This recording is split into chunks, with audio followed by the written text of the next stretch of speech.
Kalau terjadi di kota yang sama, saya rasa tidak mungkin ya, karena masyarakat kemudian tahu bahwa itu rekayasa. Tetapi misalnya di tempat lain itu sangat mungkin ya, karena masih banyak orang yang kehilangan dan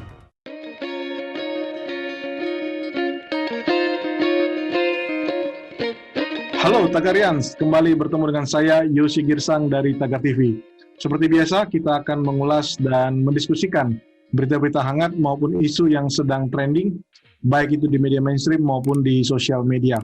Seperti kita ketahui, dalam sepekan ini, ada isu kemunculan babi ngepet di Bedahan Sawangan Depok, Jawa Barat, dan itu sudah dipastikan dari kepolisian adalah berita bohong atau hoax.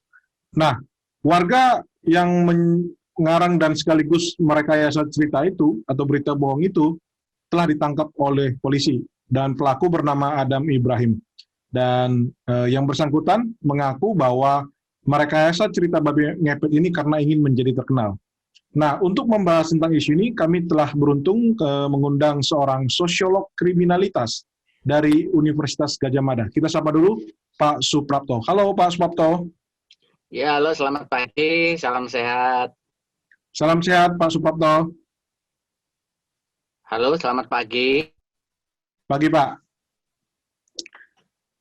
Pak Suprapto, kita mulai langsung Pak. Ya, Pak, dengan kemunculan isu ini, menurut Pak Suprapto sebagai seorang ahli sosiolog, mengapa masih banyak orang percaya tentang isu-isu babi ngepet seperti ini Pak? ya, jadi kepercayaan orang pada isu-isu yang irasional itu biasanya terjadi pada seseorang yang memiliki permasalahan yang berat, sehingga daya pikir rasionalnya menjadi berkurang. Lalu ketika ada pengaruh dari sejumlah orang untuk berupaya melakukan sesuatu yang irasional itu, mereka lalu tempuh ya, apakah itu juga misalnya penggandaan uang atau isu babi ngepet ini intinya adalah bermotivasi untuk mendapatkan kekayaan dengan cara yang cepat atau dengan cara yang instan gitu ya, dan itu terjadi pada mereka yang pada saat itu mengalami kebutuhan keuangan yang mendesak dan kemudian tidak bisa teratasi sehingga mereka ingin melakukan sesuatu secara instan. Demikian. Oke Pak Suprapto, berarti maksud Bapak dalam hal ini ada dua sisi yang bisa kita lihat ya. Dari sisi pelaku yang Bapak bilang tadi untuk memperoleh keuntungan, dan dari sisi masyarakat yang percaya tentang isu ini Pak. Iya, jadi karena masyarakat sendiri juga tadi misalnya mengalami kehilangan uang gitu ya, meskipun juga tidak jelas hilangnya uang itu dari mana, tetapi kalau seperti kasus yang disampaikan oleh pemberitaan itu, ada sejumlah orang kehilangan uang, kemudian lalu AI itu seolah-olah dia bisa menangkap babi ngepetnya gitu, yang ternyata kan juga terbukti bahwa itu adalah sebuah hoax gitu.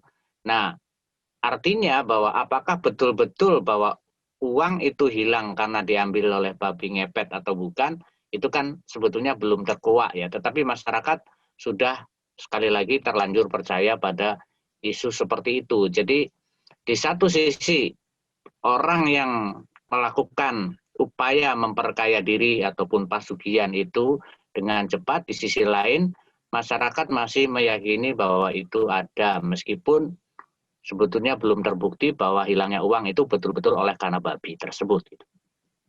Pak Prapto, apakah fenomena seperti ini, seperti babi ngepet, tuyul, ataupun pesugihan, itu hanya muncul pada waktu-waktu tertentu Pak? Apakah memang ada jadwalnya gitu atau ada timingnya Pak?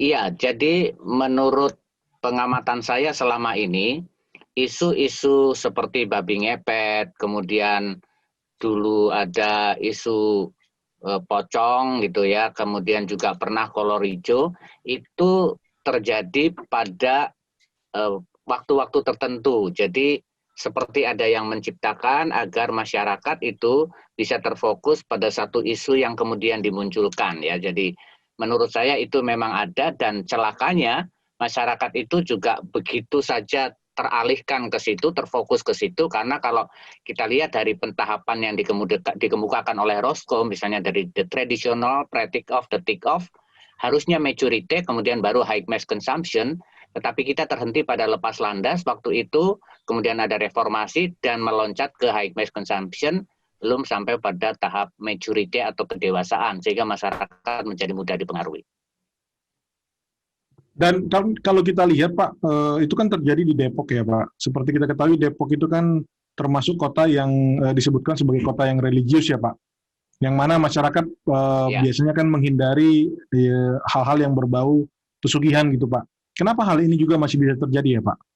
Iya, karena sesuatu yang berkaitan dengan pesugihan itu kadangkala ada juga yang dilakukan melalui aktivitas-aktivitas religius ya. Jadi agama kadangkala itu juga tokoh-tokoh agama, maksud saya kadangkala ada juga yang melakukan hal-hal semacam itu, misalnya ada uang balik dan sebagainya, itu sehingga masyarakat menganggap bahwa isu ini pun itu sebetulnya tidak lepas dari sesuatu yang ada pada ajaran agama, meskipun sebetulnya tentunya kita harus membedakan mana yang benar dan mana yang tidak.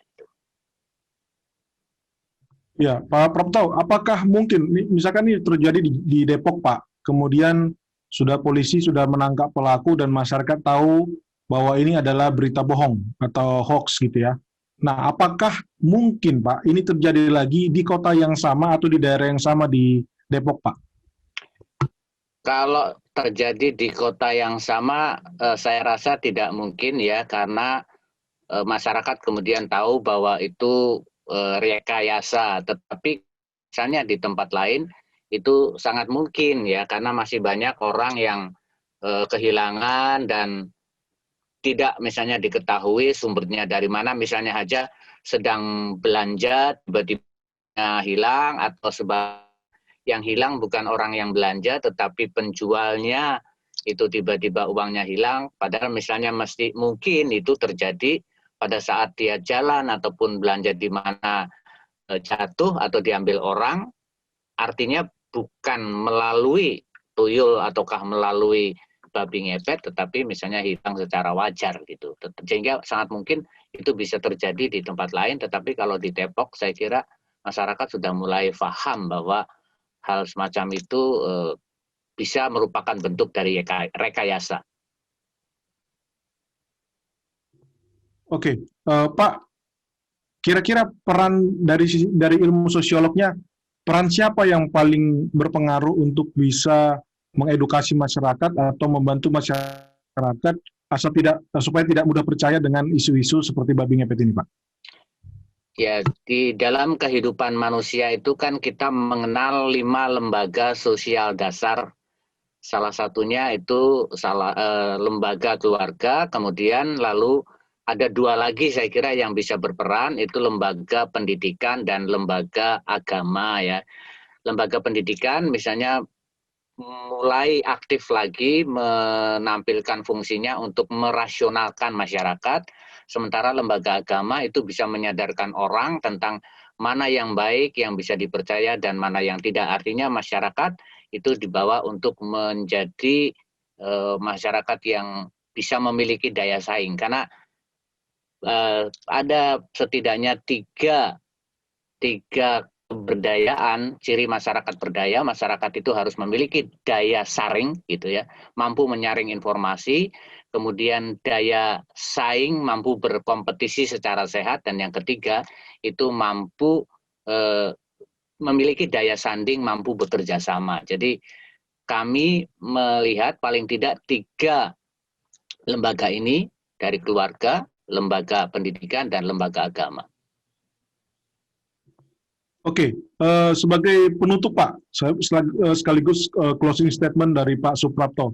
Untuk masyarakat sendiri Pak, kira-kira ketika nanti ke depannya ada isu-isu yang kurang lebih sama, bagaimana menyikapinya terhadap kondisi seperti ini Pak? Silakan Pak Suprapto. Ya, jadi saya ingin menyarankan kepada masyarakat luas, jika ada isu-isu yang belum jelas kebenarannya, apalagi itu berkaitan dengan hal-hal yang irasional, itu hendaknya pertama mereka mencari sumber yang sebenarnya gitu ya, jangan hanya kata orang gitu, tapi menelusuri sumbernya dari mana. Dan yang kedua, berusahalah untuk bisa melakukan hal rasional, jangan terkecoh untuk melakukan hal-hal yang bersifat instan tetapi irasional. Baik, demikian diskusi kami bersama dengan sosiolog kriminalitas dari Universitas Gadjah Mada, Bapak Suprapto. Terima kasih Pak Suprapto untuk waktunya bersama dengan Tagar TV. Sampai ketemu kembali.